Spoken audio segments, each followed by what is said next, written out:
नमस्कार मित्रों, मैं प्रशांत विधि आप सभी का आपके अपने यूट्यूब चैनल इंटेलिजेंस का क्लासेस में स्वागत करता हूं।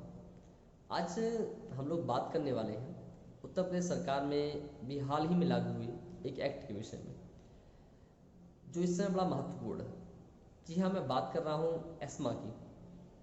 एस्मा, जिसका पूरा नाम एसेंशियल सर्विस मेंटेनेंस एक्ट है, यानी आवश्यक सेवा अनुरक्षण कानून। इसे 1968 में केंद्र सरकार द्वारा लाया गया था।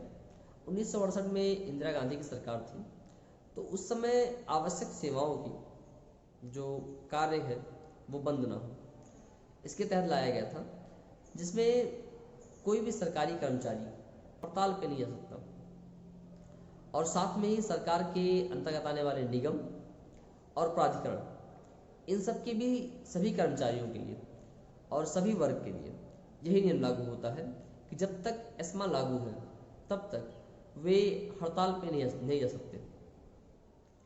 एस्मा की जो अवधि है, एस्मा की अधिकतम अवधि 6 माह की है, यानी एक बार आप एस्मा केवल 6 माह के लिए ही लगा सकते हैं।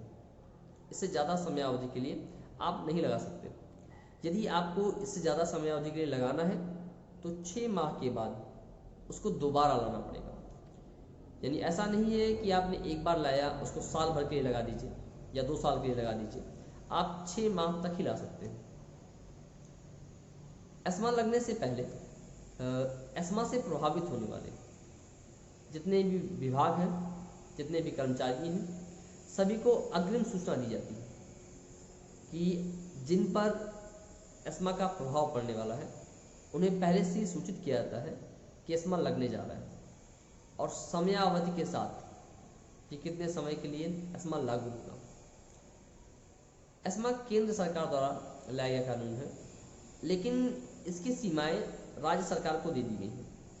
इसका नियंत्रण का पूरा अधिकार राज्य सरकार को दे दिया गया है कि राज्य सरकार जब अपनी सुविधानुसार चाहे तब उसे लगा सकता है, और जब अपनी सुविधानुसार चाहे तब उसे हटा सकता है।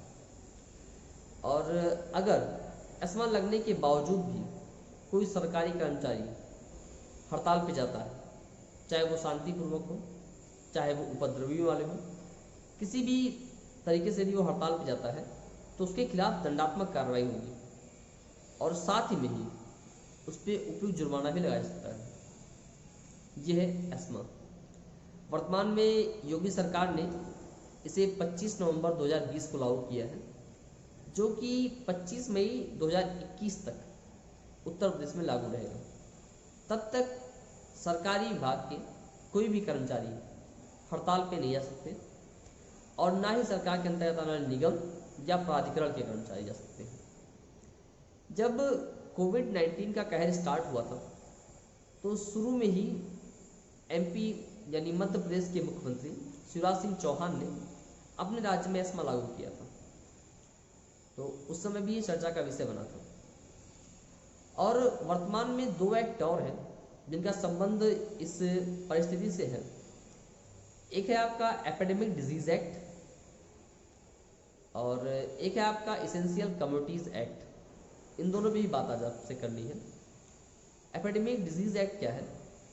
एपिडेमिक डिजीज एक्ट जब कोई महामारी फैल जाती है, जैसे वर्तमान में अभी आप देख रहे हैं कोरोना फैला है, ऐसी एपिडेमिक डिजीज एक्ट महामारी से संबंधित एक एक्ट है कि जैसे जब कोई महामारी फैल जाती है तो सरकार किसी सक्षम अधिकारी को यह अधिकार देती है कि जिस जगह से वो महामारी फैलने के ज़्यादा खतरे हों, या जिस व्यक्ति से महामारी फैलने के ज़्यादा खतरे हों, उसे आइसोलेट या क्वारंटाइन किया जा सकता है। आपने पूरे लॉकडाउन में ये दोनों वर्ड खूब सुने होंगे, आइसोलेट और क्वारंटाइन।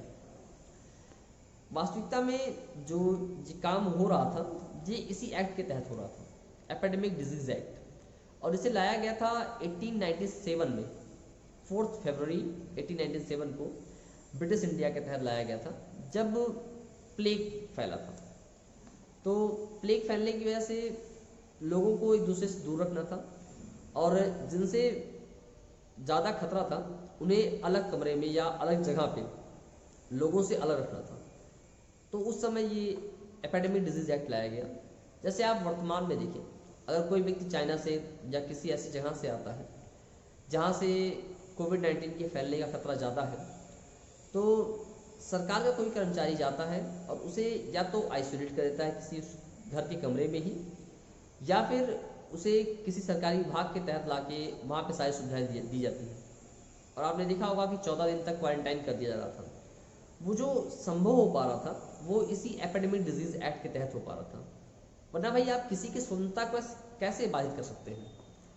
लोग आपसे विरोध पे उतर आएंगे कि ये स्वतंत्रता है, आप मुझे बाधित कर रहे हैं, मेरा अधिकार छीन रहे हैं, आप मुझे कमरे में कैद कर दे रहे हैं, तो आप इनसे नहीं छीन सकते। इन्हीं सब बातों को ध्यान में रखते हुए ये एपिडेमिक डिजीज एक्ट लाया गया था। और इसके तहत जिस कर्मचारी को ये अधिकार दिया जाता है कि वो लोगों को आइसोलेट कर सके या क्वारंटाइन कर सके, उसके पास बाकायदे लिखित रूप में आदेश होता है कि वो इस कार्य को करने के लिए सक्षम है। अन्यथा के दृष्टि में बाद में कोई व्यक्ति उस आदमी के खिलाफ, उस अधिकारी के खिलाफ जाके अगर आरोप लगा दे, केस कर दे, तो उसे बड़ी दिक्कत हो जाएगी। तो इन सब बातों को ध्यान में रखते हुए उसके खिलाफ उसे एक पत्र जारी किया जाता है केंद्र सरकार द्वारा कि आप उस परिस्थिति को देखते हुए किसी व्यक्ति को क्वारंटाइन कर सकते हैं यदि आपको जायज कारण आपके पास हो तो। और ऐसा नहीं किसी एक व्यक्ति के लिए ही, जैसे कई बार तो ऐसा हुआ है कि गांव को सील कर दिया जाता है, गांव क्वारंटाइन कर दिया जाता है, गांव से निषेध यानी गांव के अंदर प्रवेश निषेध कर दिया जाता है, और ना ही गांव के लोग जो हैं वो बाहर आ सकते हैं। उसे भी इसी एक्ट के तहत रखा जाता है। इसी एक्ट के तहत ही चीज़ संभव हो जाती है। यानी आप किसी व्यक्ति को, समुदाय को एक जगह पे सुरक्षित कर सकते हैं कि उनके द्वारा अगर कोई महामारी फैलने का खतरा है तो उन्हें आप समाज से अलग कर सकते हैं, पृथक करने का अधिकार है। ये आता है एपिडेमिक डिजीज एक्ट 1897। अब मैं बात करने वाला हूँ आपके लिए एसेंशियल कम्युनिटी एक्ट 1955। ये एक्ट क्या है? इसके तहत आवश्यक सेवाओं की आपूर्ति होनी चाहिए, यानी आप कभी भी उन चीज़ों का उत्पादन नहीं बंद कर सकते जो इसेंशियल कम्युनिटीज़ में आते हैं। जैसे वर्तमान में अभी इस समय इसेंशियल कम्युनिटीज़ में N95 मास्क को ऐड किया गया था और साथ में ही सैनिटाइजर को। तो इसकी एसेंशियल कम्युनिटी अगर घोषित कर दी गई है, चाहे मास्क हो या फिर सैनिटाइजर हो, तो उनकी आप कालाबाजारी नहीं कर सकते, यानी आप उसको स्टोर नहीं कर सकते। और ऐसा नहीं है कि अगर आपके पास है और कोई व्यक्ति मांग रहा है आप मना कर दें कि हाँ मेरी मर्जी मैं नहीं दूंगा, ये आपके अधिकार क्षेत्र से बाहर हो जाता है। यदि आप एक व्यापारी हैं और आप उसको बेचते हैं और कोई व्यक्ति आपसे ले रहा है तो आप उसे मना नहीं कर सकते, आपको उपयुक्त दाम देगा और उसे लेगा। कई बार तो ऐसा भी हुआ है कि जो इसेंशियल कम्युनिटीज़ होती हैं इन सब के मूल्यों का निर्धारण भी सरकार करती है। ये सरकार के परिसीमा में आता है कि जो इसेंशियल कम्युनिटी हो, यानी जो उस पर आवश्यक मूल्य लगे हो, उतने तक का वो मूल्य निर्धारित कर सकती है। आपने देखा होगा कई बार चीज़ों के दाम घटे भी हैं, उसका मुख्य कारण यही था, इसेंशियल कम्युनिटी। और वर्तमान में केंद्र सरकार ने N95 मास्क, 3 लेयर मास्क और सैनिटाइज़र को इसेंशियल कम्युनिटी घोषित किया है, जिसमें आप इन तीनों चीज़ों का भंडारण नहीं कर सकते, यानी काला बाजारी नहीं कर सकते। ऐसा होता है ना कि जब चीज़ों को स्टोर कर लेते हैं उनके दाम बढ़ने लगते हैं, तो आप ऐसा काम नहीं कर सकते। तो मैं आशा करता हूँ कि आपको ये तीनों एक्ट अच्छे समझ में आए होंगे। आज की वीडियो का मुख्य उद्देश्य आपको यही तीनों एक्ट समझाने थे।